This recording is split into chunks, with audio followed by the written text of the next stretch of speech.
Alright my friends, what is going on? We are back on the tube of the U with me. It's actually the same night of the 40-mile walk. I've already completed that video. But I wanted to put another video together on recovery. It's going to be super quick and just kind of tell you my protocol. There is no one-size-fits-all answer, but this is how I'm feeling. I can barely bend my leg all the way. I've got blisters everywhere, and as you can see, a pretty suntan farmer's tanned out. Pretty bad. But so basically, we're going to run you through the regimen, quick 5 minutes, whatever, tell you how I'm feeling. But I don't really want to show the blisters on my feet because they're super gross. And if you want to see, let me know. I don't know. And while you're at it, don't forget to like, comment, subscribe. I'll see you in the tub. Alright, so first thing we're going to do is jump in a hot bath with Epsom salt. I'm going to soak for about 20 minutes. This calls for 1 cup, but I'm going to do like 300 because I feel like 300 times crap. So we're going to toss this in here. Not that it really matters. You know what's going in there. There's a lot of Epsom salt. So I'm going to soak, feel good about myself, do this for 20 minutes. I'll talk to you about why in just a second. And then we'll get into our ice bath and compression. And then I'm going to elevate them all night. But the cycles of the ice bath and the compression, we'll get into it. See you soon. So here we are in the hot bath with the Epsom salt. I'm going to talk to you guys like I'm talking to Juju because she's obviously very amused. So why are we in the Epsom salt bath, Juju? Well, I know it tastes good. It does because you like salty water. But basically what we're doing is the Epsom salt is going to be able to get in. Okay, see you. Talk to you guys now. So basically, the salt is going to be able to get into our pores, right, and soak in. And basically, what's happening on a molecular level, basically within our muscles and the actin and myosin and the calcium deposits, if you want to get into scientific reactions and how sodium binds to everything, right? Well, we need sodium in order to soak in so that the more hydrated we can get, that water then comes to the muscles as we drink and get our hydration, right? So getting the Epsom salt is probably my favorite way to relax after a crazy whatever shenanigans you do. But I'm only going to do this, yes, it's heat, but I'm only going to do this once tonight. I might do it again 2 or 3 times tomorrow, depending on how I'm feeling. But then we'll go into an ice bath, compression, 20 minutes on, 10 minutes of compression, and then cycle that all the way down through, and then I need to go to bed because it's like freaking 1 a.m. It feels like it might be 3. I might be starting another 40-mile walk tomorrow. So now I'm sitting in the ice bath. We got 2 bags of ice right here while the water drains. Then I'll add the other 2 all the way up. But ice is pretty explanatory. Ice down the muscles.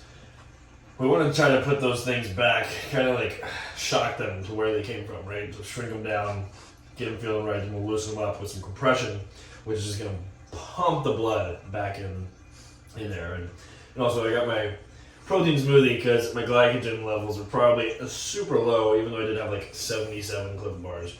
But I also need to branch in amino acids that come within whey protein powder. So shout out Performix if you want to use my code NICK30 and 30% off. The best freaking flavors ever right now. I got vanilla, flaxseed, chia seed, flax milk, banana.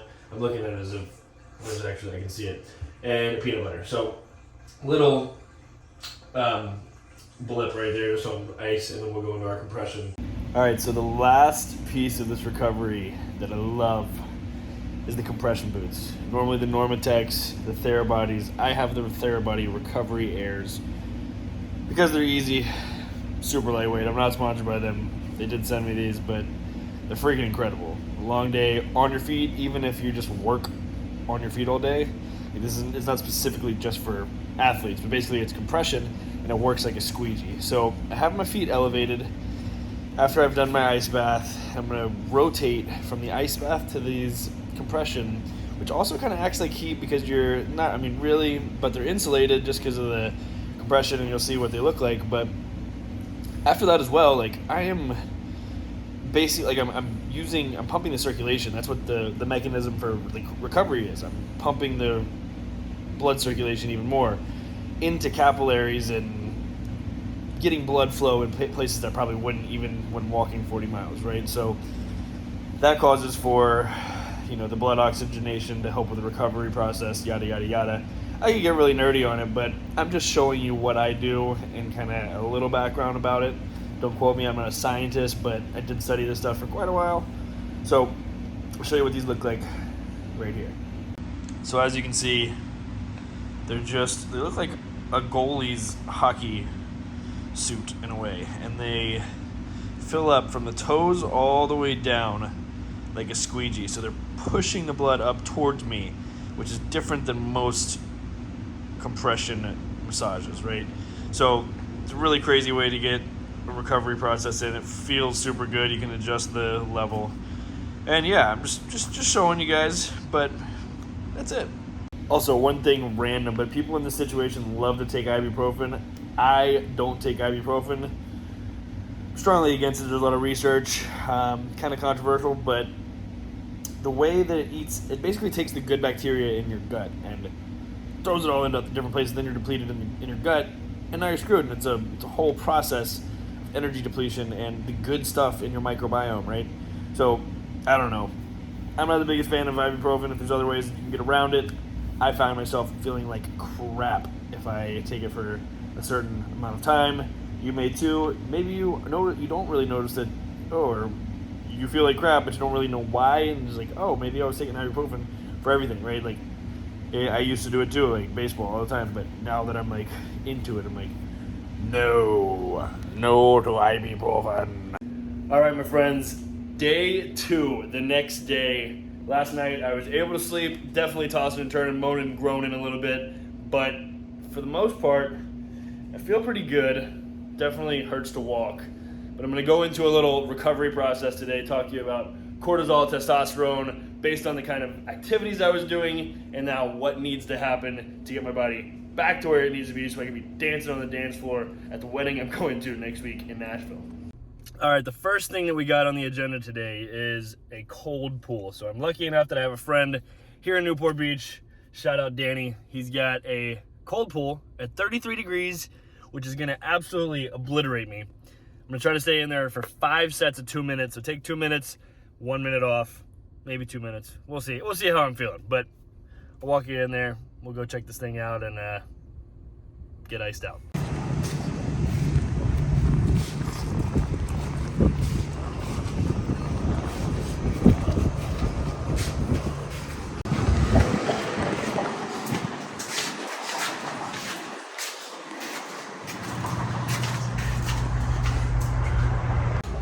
All right, here we are. So, got the cold plunge right here. This is going to be my best friend for the next 10, 20 minutes. We're going to go 5 sets of 2 minutes each.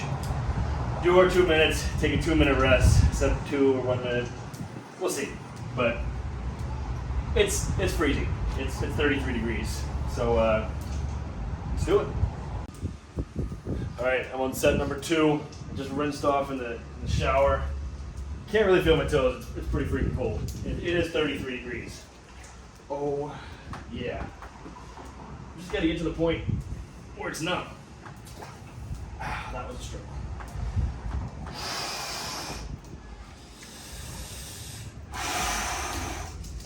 All right, so for this cold pool, excuse me if my heart rate's a little up. We're gonna go 2 minutes in, 2 minutes out, as I've said 7 million times. But why are we doing this? So we've got lactic acid inside our body, and with the kind of activities that I was doing yesterday with the long hike, your cortisol levels are gonna rise, right? So it's gonna actually decrease your testosterone, right? So basically what we're doing is we're doing recovery mechanisms in order to try to raise our testosterone as well, which cold benefits your testosterone as well. So I talk a lot about this on my stories with cold benefits and cold plunges. But then we're also going to go into the rest of today to try to increase those testosterone levels and really get this recovery where I need to be, because I'm hurting. And quite honestly, even though I can't feel this, it feels really good. All right, so what I didn't explain to you was the fact that after the cold plunge, went home, did my compression boots as you saw earlier in the video from last night, did those. I did a 30-minute cycle, 15 minutes off, 30-minute cycle. Then I went on a little walk after I had some lunch. The walk was tough, but then I went to the gym, and I showed you the clip, or we can roll it now. Either way, I did basically a bike for 30 minutes, right? And I kept the RPMs above 80. And what we're trying to do right there is flush out the lactic acid, the soreness inside of the muscles. So kind of, as you know, as my buddy calls it, a flush out. He's actually the one that's been kind of helping me with this. But basically, you go and you go super high cadence on the bike, but super low resistance. So it's not hard technically. You're just getting the blood flowing, getting the legs flowing, and you're flushing that lactic acid out. So I did that, got a little bit of a workout in to kind of try to increase that testosterone like we were talking about earlier. And then got home, I finished my dinner, went on another walk, got my 10,000 steps, and now I am in a hot bath, and then I will end the day with the massage gun while the muscles are heated. I'll do the massage gun because they're already heated, and we'll be able to massage them. Because if they're cold and sore and hurting, it's not going to be as effective as when they're heated. They're a little more loose, and we can break down the tissue a little bit more. So it's a long little rant, but if you're curious about recovering, and you can apply all these things to when you work out and you go super heavy, and like maybe you need to reduce the soreness. Like this might be a little extreme, walking 40 miles rather than a crazy leg day. But if you do feel that way, like you can use all these principles as well. So just gotta push through it, do the right things, start feeling good, and you will get there. You will. So with that being said, I think that is all for the review on the recovery. So if you enjoyed it, please like, comment, subscribe as I sit here in my bathtub. Not so professional, but whatever. And I'll see you next time. The next thing we're going to do is a little Q&A on the hike itself. Questions, answers from Instagram, people asking me questions, some of my buddies asking me questions, and we'll just kind of dive into it together. But not dive into the bathtub because that would hurt. We'll see you next time.